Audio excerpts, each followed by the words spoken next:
Hi there, I'm Phil, and welcome to another of my Essential Movies videos, where I take a spoiler-free look at a film that I think every film lover and budding filmmaker should check out. Today, we're looking at The Night of the Hunter. The Night of the Hunter was released in 1955, directed by Charles Laughton, and starring Robert Mitchum, Shelley Winters, and Lillian Gish. This was the only film that Charles Laughton ever directed. Charles Laughton, for those who don't know, was a great English actor, larger than life, very famous in the 1930s and 40s for roles like Henry VIII and The Hunchback of Notre Dame. I'm not a man. I'm not a beast. I'm about as shapeless as the man in the moon. Try to find some of his older films as an actor if you can, they're wonderful. Shelley Winters was at the time a rising star and came from the Actors Studio School of Acting. Robert Mitchum, on the other hand, was much more of a natural actor. Wasn't trained in the method, as Shelley Winters had been, for example. Lillian Gish, on the other hand, is old school silent movie acting royalty. She goes back to D.W. Griffith. She was a major star in the silent era. Lillian Gish at this time was semi-retired. She wasn't doing many films at all at this point, the highlight of her career being 30 years earlier in silent films. This is one of her greatest roles. And it's ironic that Lillian Gish is probably best known for this film, more than any of her earlier roles, and that Charles Laughton is perhaps best remembered as the director of The Night of the Hunter, despite his stellar acting career. The film is based on a novel by Davis Grubb, and the screenplay was written by James Agee and then edited and revised by Charles Laughton himself. It's also very much worth pointing out the cinematography by Stanley Cortez and art direction by Hilliard Brown. The main reason to watch this film from a film student's point of view is for the black and white cinematography and the art direction,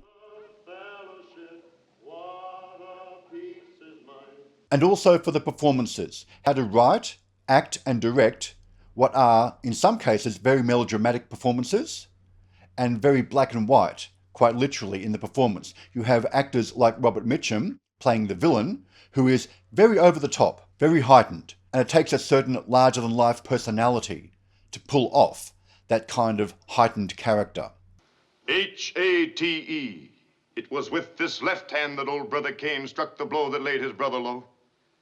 L-O-V-E.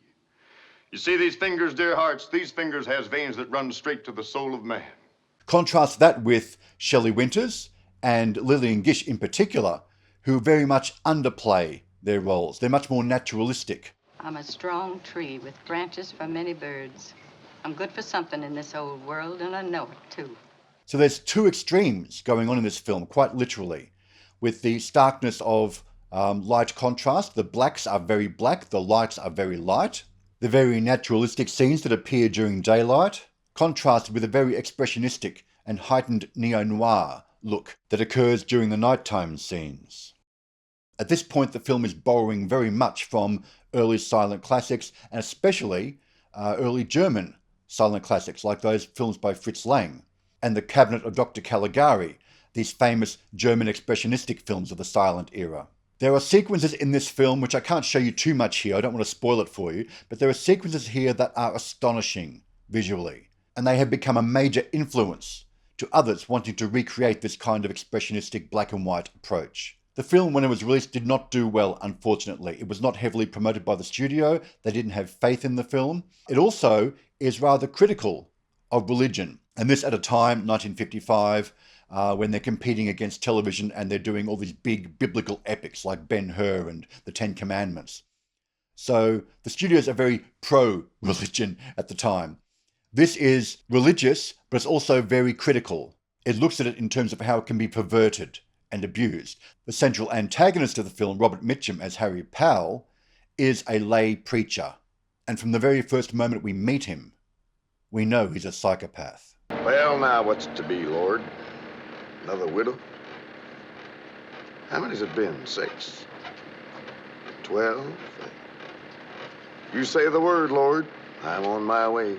So The Night of the Hunter is a must-watch film for the art direction and cinematography, and also how to blend very stark contrast between genres, between the naturalistic and the heightened reality of the film, and this also applies to the acting performances, where you have heightened, over-the-top, almost caricature performance, but still credible, with very naturalistic performance.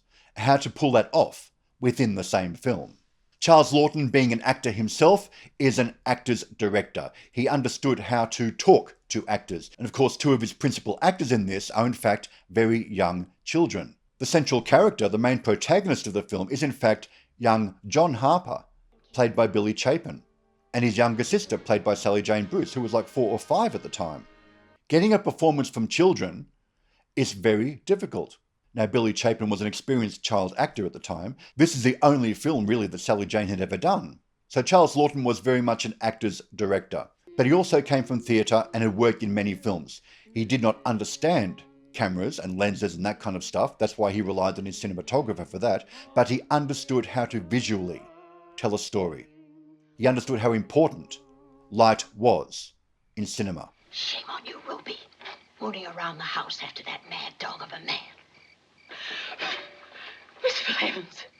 So check out The Night of the Hunter. It's one of those films you must see at some point. It's become so influential, and it's such a great example of film noir and expressionistic black and white cinematography. If you like these kinds of videos, you know what to do. If you'd like to learn more about filmmaking, check out my book linked below. And if you'd like to support the channel and see some videos that I can't put on YouTube, consider joining my Patreon. Thanks for watching. I'll see you next time. My soul is humble when I see the way little ones accept their lot.